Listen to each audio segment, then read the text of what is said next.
It. Also in this bulletin, Governor of the Bank of Ghana, Dr. Ernest Addison, pushes for adequate fiscal support to help bring down inflation, insisting monetary measures alone cannot deliver expected turnaround. Monetary policy alone cannot deliver that low inflation. So we expect that, the fiscal side of the work would also have to come in. Plus, Deputy Agric Minister underscores the need for government to adopt small fish under the school feeding program. The inclusion of small fish in the school feeding program will provide a significant boost to our local fish industry and create a demand for small fish, thereby supporting local fishermen. Details of these and many others lined up for you. Please stay.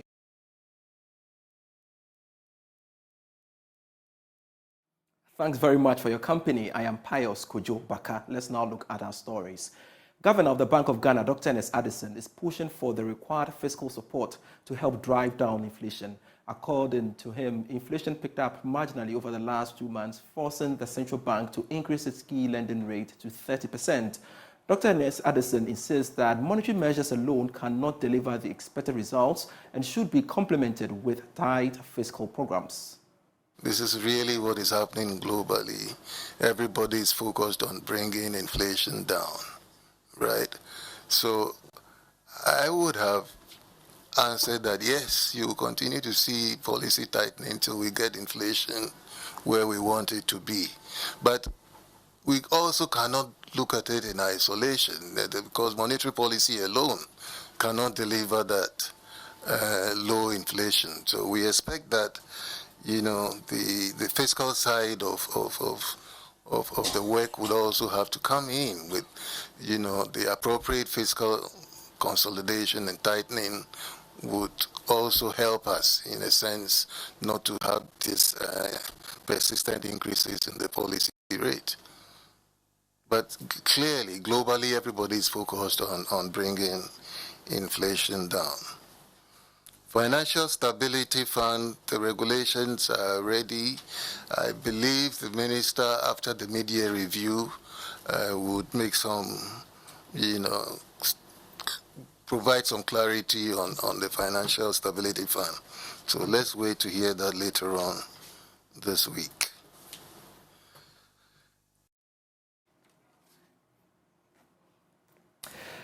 Government recorded a cash deficit of 14.6 billion cedis in the first 5 months of this year. That's according to the monetary policy report by the Bank of Ghana. Well, this is equivalent to 1.8% of the size of the economy against a target of 4%. There is more in this report. According to the Bank of Ghana, 11.7 billion cedis of the cash deficit was financed from domestic sources. Total revenue and grants amounted to 44.9 billion cedis as of May this year, about 5.6% the size of the economy. This was short of the target of 54.6 billion cedis. Also, total expenditure was estimated at 59.5 billion cedis in the first 5 months of 2023, about 7.4% of the size of the economy. This was far below the target of 82.8 billion cedis. Meanwhile, the primary balance, which is the difference between expenditure and revenue, excluding interest payments, recorded a deficit of 1.2 billion cedis in the first 5 months of this year. All right, so let's get on Zoom and speak to the Chief Executive Officer of the Ghana National Chamber of Commerce and Industry, Mark Bedu Abuaje, on the back of the policy rate and, of course, developments in the banking industry. Mark, a pleasure you could join me on Business Live. Now, did you anticipate a marginal increase in the policy rate? And really, what is your view about it? Much as we would have loved to have the policy rate either maintained or reduced, the signs were clear on the wall that it's likely to go up because inflation, which is a key determinant of the policy rate, was going up. It moved to 42.5. So definitely, from my point of view, I was not totally surprised that the policy rate was increased marginally. But marginal may be subjective in a way, because if you're a business person, 0.5% increase in policy rate is relatively high. But this is coming on the back of already high policy rate of 29.5. So if you add a 0.5, you're having 30% policy rate. That's the minimum. And you know that anytime the policy rate goes up, the lending rate definitely will go up. Bank will respond positively by increasing their lending rate. So we are likely to see an increase in lending rates in the next few days. Already is high. People are borrowing at 45%. So if you even add 1 or 2%, and we are having a lending rate of 46, 47, I mean, no business can survive under these circumstances. So Well, it's a very disturbing news and things are getting worse just by the day. I mean, if you combine all these things and other cost of doing business, you realize that we are definitely killing businesses in this country. Mark, if you listened to the governor, he keeps arguing that the move is still aiming at containing inflation, basically. And there are views that it is taking too long to see the effect. From your perspective, and of course the businesses which of course you represent, are we likely to see its effect? Well, we have said time and again that the use of policy rates to control inflation under these circumstances will not work. It has not been effective because we have seen policy rate going up and inflation is still going up. As the governor rightly said, there should be a complementary policy from the fiscal side. If you have an inflation largely coming from food and imported, you don't solve it with increasing the policy rate. It will not solve the problem. It won't solve the problem. So we want to see the role of fiscal policy in complementing the policy rate, the monetary policy in achieving a lower inflation. Look, if you want really to do this, let's also add the productive sector as well. Because if food inflation is about 50%, the only issue now is for us to increase the food production. We have planting for food and jobs, which was supposed to give us a lot of food. What has happened to it? We have one dam, one village, which was supposed to ensure that we have all year-round production of food. What has happened to it? All these policies are supposed to come on board to support both the fiscal and the monetary policy before we'll be able to achieve this lower inflation. Otherwise, we will continuously increase the policy rate and we will not, in the end, achieve the target of a lower inflation. But we would have created a huge problem for businesses by increasing the interest rate. So the governor is right by saying that the fiscal policy should come on board. But who handles the fiscal policy? That is the Ministry of Finance. If the Ministry of Finance continues to impose taxes here in and there, day in, day out, then definitely if a business is paying a higher tax, that tax will be translated into the prices of goods and services and inflation will go up. So there should be a concerted effort. Policies are supposed to complement each other and not to fight against each other. It's as if that the monetary policy is just there, just increasing the policy rate, and we may not achieve the intended purpose of a lower inflation rate. You mentioned clearly about the high cost of borrowing, really. Some observers have said that the increase in the policy rate, for instance, is not helping bringing down interest rates. What are the views of your chamber? If the policy rate is increasing, by definition, is there just the minimum rate that anybody can borrow, or the rate that the commercial banks will, if they want to borrow from central banks, they will get that facility. And they will come back and add all their costs and the risk to it, and they price their product, that is the loan. So the policy rate goes up, your minimum has also gone up. So you can't put your interest rate below the policy rate. I mean, no rational business person will do that. But the challenge is that it's not only those who are going to borrow new funds that are going to pay a higher interest rate. Those that have already borrowed and their interest rate is variable. Some of the interest rate changes with the changes in policy rate. Those individuals are also going to pay more for the loan that they have taken, but they're also not making profit. So it's a very difficult situation. And I mean, if you have a policy rate of 30% and interest rate of 45%, my brother, it's difficult. I mean, it's not a joke. If you're a business person and you've gone to borrow, anytime the MPC is releasing their report, their policy rate, you can't sleep. because just 0.1 increase in policy rate will translate into a higher interest rate for you to pay. If you have borrowed 20 million from a bank and the policy rate has increased by 0.5, you will know how it is. So nobody should say that is a marginal policy rate increase. It's substantial, 0.5%. In other jurisdictions, in the Americas and the Europe, if you increase policy rate by 0.01%, the effect is huge. We have just imposed stress and a lot of difficulties on businesses. So we think that increasing policy rate by 0.5 is marginal. It's not marginal. If you are paying the interest rate, then you know the impact of that policy rate.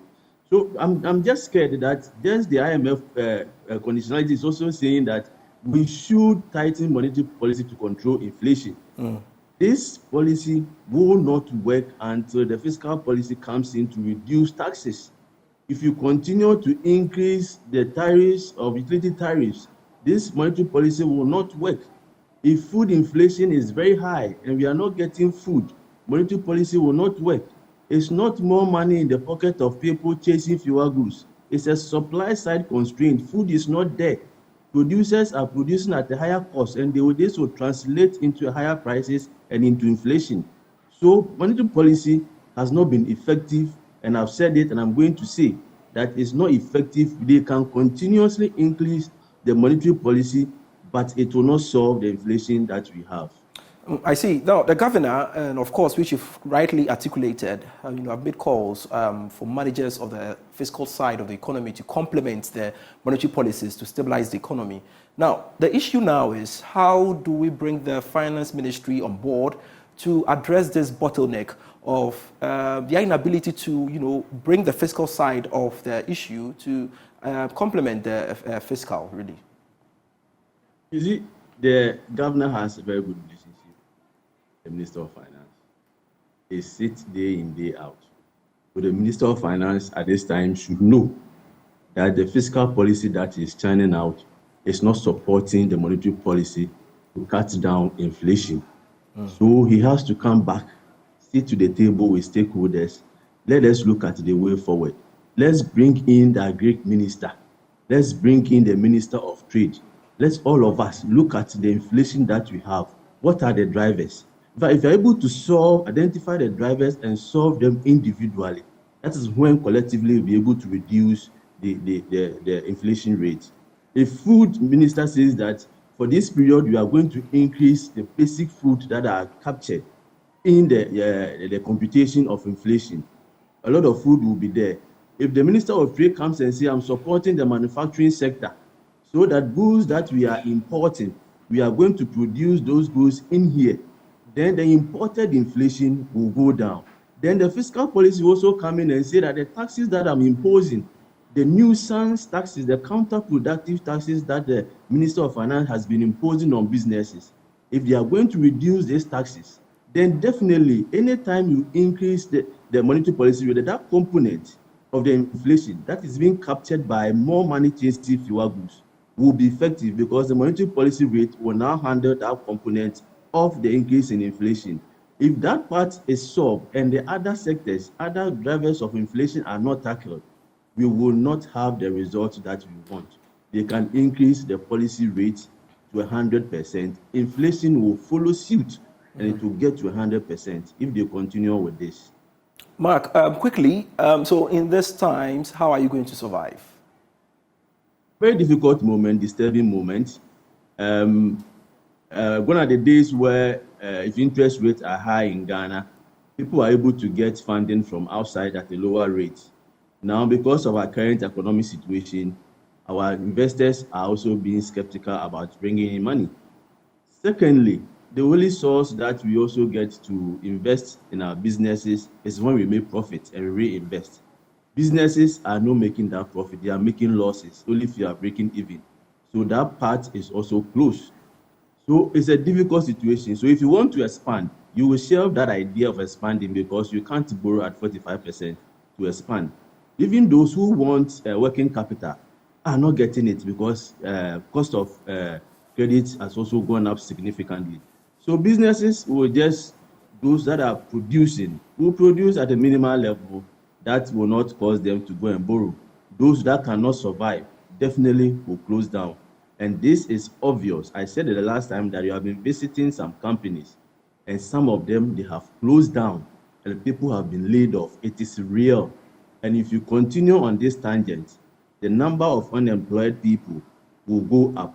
The recent data by Ghana Statistical Service clearly indicated that there are people that are not working, they are not educating, they are just there. And the economic and the social impact of these people is very dangerous for us. So this concern should not be the concern of only businesses. It should be everybody's concern, because your brother may be affected. If interest rates should go up, if taxes should go up, and the company in which your brother is working, or you yourself, you are working, if you are not able to cope, they will close down.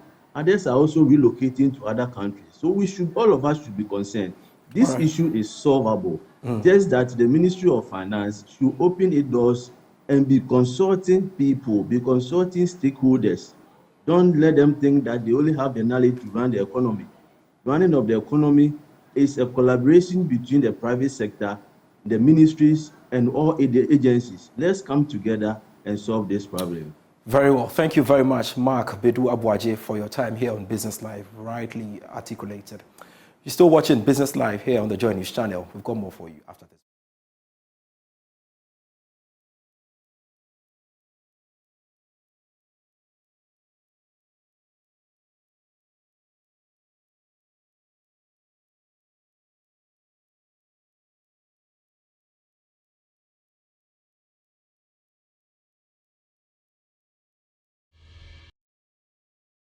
Hello, welcome back. You're still watching Business Live. Governor of the Bank of Ghana, Dr. Ernest Addison, has expressed concern about individuals holding huge sums or amounts of foreign currencies in their homes. The governor was asked about the $1 million and 300,000 euros kept in the home of the former Water Resources and Sanitation Minister, Cecilia Dapa. At a press briefing, Dr. Ernest Addison said the central bank was taking measures to deal with the liquidity outside banks. We have improved the use of our liquidity management instrument. So you see that the Bank of Ghana open market operations have also been increased. I mean, there's a seasonal part of that also. When we purchase cocoa with CDs. That goes to augment the amount of CDs out there. When we purchase gold, and you know we are purchasing quite a bit of gold. When we purchase gold, we add to the amount of CDs out there. The good thing is that we have the foreign exchange backing for all the CDs that we use in purchasing the gold. And therefore, it puts the bank in a very strong position to sort of sterilize the impact of, CDs that are put out there because of gold. So you're right, and this is an area where the bank is, taking a very close look at, and the liquidity operations of Dr. Zachary, liquidity operations, which we have been talking about, obviously is going to be a major priority for the rest of the year. Yes, we are all worried, but really, this is a matter that is still unfolding and involving the court, so there's not much that one can say. Meanwhile, senior finance lecturer at the University of Ghana Business School, Dr. Benjamin Amwa, has advised the central bank to relook at its policy to clarify the stipulated amount an individual can hold, either foreign or local currency.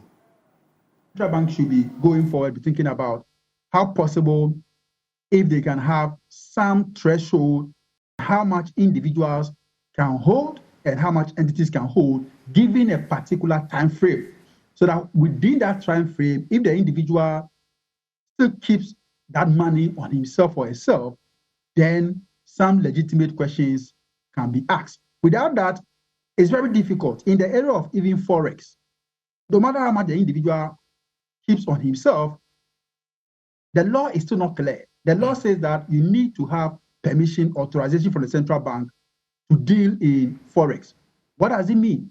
As an individual, if I have $1,000, $3,000, $5,000, do I need authorization? The law is not too clear. What about if it's in millions? Do I need authorization? The law is not too clear as to whether it qualifies for you to have that kind or sum of money on you with or without authorization. It is now time that I think the central bank will have to really look at its policy and then come clear in terms of how much individuals can hold, even if it is the domestic currency, the CD or dollars, and the time period. If you just travel into the country, how much can you hold? Maybe there are your changes in terms of the coins and the transaction that you held on when you went outside. Now you are in Ghana. In Ghana, we don't use any other currency apart from the Ghana cedi. So why are you holding on to the foreign currency? If we have clarity on how much we can hold and how long we can hold it, then if we suspect or we see individuals holding certain sums of money, we can then bring a case against them and have clear guidelines as to what we have to do. But currently, the law looks very open, and we don't have clarity on the directive.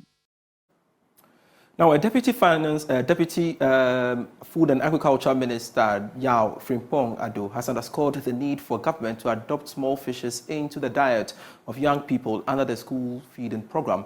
According to him, this would help boost the fish industry, create more jobs for the populace, and contribute to economic development. He spoke at a national workshop to disseminate a policy brief on the inclusion of small fish into the Ghana school feeding program. The Food and Agriculture Organization of the United Nations believes Ghana's fisheries resources are untapped and underexplored. Hence the call for the inclusion of small fish in the school feeding program. Deputy Minister of Food and Agriculture, Yao Frimpong Ado, said including small fishes in the diet of the school feeding program will not only increase the nutritional level of students, but also contribute to the growth of the fish industry and create jobs. The inclusion of small fish in the school feeding program will provide a significant boost to our local fish industry and create a demand for small fish, thereby supporting local fishermen, fisherwomen, and fish processors. This will contribute to the growth of our economy and provide livelihood opportunities for many. The number 3 is sustainable food source. Small fish are highly sustainable and abundant in our coastal waters. By promoting the consumption of these fish, we can reduce the pressure on larger fish species, allowing them to recover and maintain a healthy ecosystems. The number 4, finally, nutrition education. In addition to including small fish in the feeding program, it is crucial to educate our children about their nutritional benefits. Minister of Fisheries and Aquaculture, Mavis Hawakumsen, added that the ministry will work towards ensuring that authorities under the school feeding program acquire small fishes at affordable prices. My ministry is committed to ensuring the production of safe fish for consumption in Ghana. The ministry will ensure that the necessary linkages are created to ensure the availability of fish to stakeholders in the school feeding program at affordable prices. The Food and Agriculture Organization of the United Nations launched a policy on the inclusion of fish in the school feeding program to deepen knowledge on the importance of small fish to socio-economic development. These programs are within the FAO and Government of Ghana country programming framework, which aims at supporting the government achieve the Sustainable Development Goal, SDG number 1, no poverty, SDG 2, zero hunger, SDG 3, good health and well-being, and SDG 4, quality of education. Distinguished guests, every day, millions of school children consume food during school hours. And in many lower middle-income countries, including Ghana, a school meal constitutes a significant part of their diet. It is therefore essential that the food available in schools responds to children's nutrition priorities and needs and align with the possibility of their local food system.